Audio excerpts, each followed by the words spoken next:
Terima kasih Anda masih bersama kami. Bagi Anda yang baru saja bergabung, kami hadirkan kembali 3 berita utama hari ini. Karyawan dan pasien sebuah rumah sakit di Naripan, Kota Bandung dievakuasi setelah ruangan rumah sakit dipenuhi asap tebal. Diduga maling, seorang pria babak belur diamuk massa setelah tertangkap warga di Kabupaten Bogor. Horor, bukannya menikmati libur panjang, ribuan wisatawan ini malah terjebak macet panjang di kawasan Puncak Kabupaten Bogor hingga belasan jam.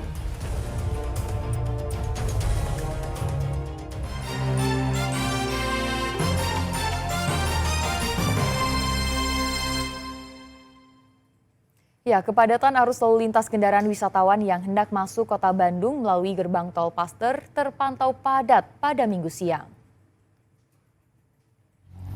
Arus lalu lintas terpantau padat merayap selepas gerbang tol Paster, baik yang akan menuju pusat kota maupun menuju kawasan Lembang. Kepadatan arus lalu lintas selepas gerbang tol Paster disebabkan volume kendaraan yang akan memasuki Kota Bandung terus mengalami peningkatan. Sementara kondisi arus lalu lintas di Kota Bandung juga terpantau padat, terutama menuju pusat kota.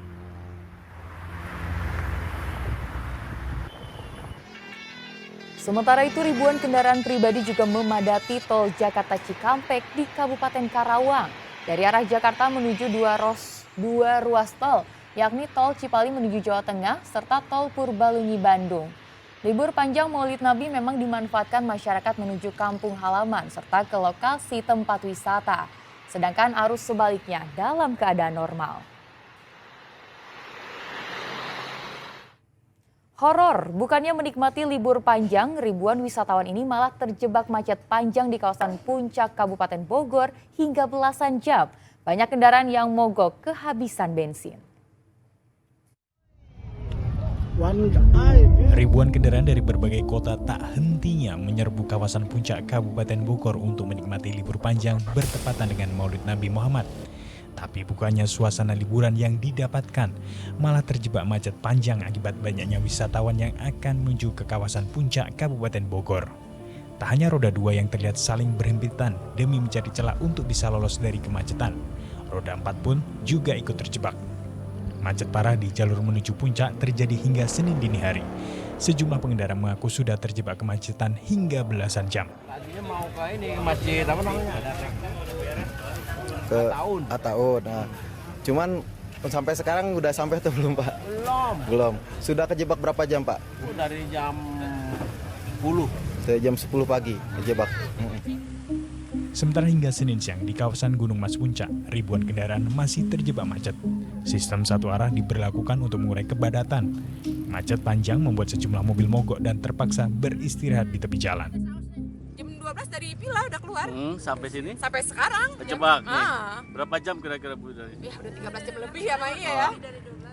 Ibu baru mengalami pengalaman seperti ini ya? Baru. Seperti apa nih Bu, gimana? Luar biasa sampai mobil mogok. Bensinnya habis. Libur panjang menjadi magnet wisatawan ke puncak. Sebanyak 114.000 kendaraan pada di kawasan puncak. Asep Solihin melaporkan dari Kabupaten Bogor. Libur panjang Maulid Nabi Stasiun Bandung dipadati penumpang sejak Minggu pagi. Momen libur panjang ini juga dimanfaatkan penumpang untuk berlibur. Para penumpang nampak menunggu kedatangan kereta dan mereka mayoritas akan melakukan perjalanan jarak jauh ke sejumlah wilayah di Jawa Tengah, Yogyakarta, dan Surabaya. Selama libur panjang Maulid Nabi, PT KAI Daob 2 Bandung mencatat telah menjual sebanyak 32.000 tiket dengan perjalanan jarak jauh. Bahkan jumlah penumpang pun meningkat sebanyak 20% dibanding dengan hari biasa. Bahkan kereta api jurusan Kiara Condong Bandung menuju Blitar, Jawa Timur, tiket sudah habis terjual.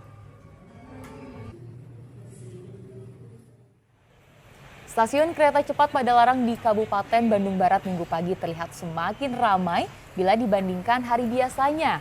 Terjadi kepadatan sekaligus lonjakan penumpang asal Jakarta yang memanfaatkan jasa layanan kereta cepat WUS pada libur panjang Maulid Nabi Muhammad. Tercatat untuk perjalanan hari Minggu, tiket perjalanan Jakarta menuju Bandung sudah ludes terjual sekitar 18.000 tempat duduk. Kereta cepat Wus memangkas perjalanan waktu dari Jakarta menuju Bandung yaitu sekitar 30 menit saja. Sehingga sejak dioperasikan tahun 2023 menjadi salah satu roda transportasi favorit masyarakat. Katarak menjadi penyebab kebutaan tertinggi dan hanya bisa disembuhkan dengan operasi. Namun mahalnya biaya operasi dan minimnya akses terhadap layanan ini kerap menutup kesempatan penderita katarak untuk sembuh. Yayasan Pundi Amal Peduli Kasih YPP SCTV Indosiar kembali menggelar operasi katarak gratis dengan menggandeng Perhimpunan Dokter Spesialis Mata Indonesia atau Perdami bagi ratusan warga penderita katarak di Kabupaten Cirebon.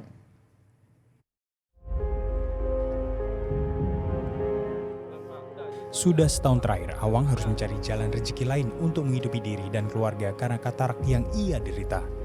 Kedua bola matanya yang semakin tertutup kabut membuat warga lansia penggali kubur di desa Semplo, Palimanan ini tak lagi bisa bekerja. Secercah harapan datang untuk Awang. Ia pun jadi satu dari ratusan warga penderita katarak yang berkesempatan untuk mendapatkan bantuan operasi gratis dari Yayasan Pundi Amal Peduli Kasih bekerja sama dengan Perhimpunan Dokter Spesialis Mata Indonesia, Dinas Kesehatan dan Rumah Sakit Pasar Minggu Cirebon. Sabtu lalu didampingi keluarga, para pasien katarak yang mayoritas berusia lanjut usia ini menjalani pemeriksaan dan menunggu giliran operasi. Yang terdaftar ada 190 pasien yang terjaring dan mudah-mudahan itu semua bisa terjaring, targetnya di atas 80% pastinya. Kondisi klinisnya pasti cukup terganggu dengan kondisi katarak mata yang rata-rata dengan penglihatan visusnya pasti terjadi penurunan. Dengan adanya operasi Baksos ini diharapkan dapat meningkatkan derajat kesehatan di Kabupaten Cirebon. Data Kementerian Kesehatan dari hasil survei tahun 2014 hingga 2016 mencatat bahwa angka kebutaan pada usia di atas 50 tahun mencapai 3% dan 81% penyebabnya adalah katarak. Satu-satunya cara efektif menyembuhkan penderita katarak adalah lewat operasi. Namun akses pelayanan dan masalah dana kerap jadi pengganjal utama. Yayasan Pundi Amal Peduli Kasih YPP SCTV Indosiar pun hadir membantu mereka yang membutuhkan untuk kembali menjemput terangnya penglihatan. Awal pertamanya itu seperti apa? Bayangan. Nah, terus keduanya tutup kabut karena kena katarak tuh nggak bisa kerja.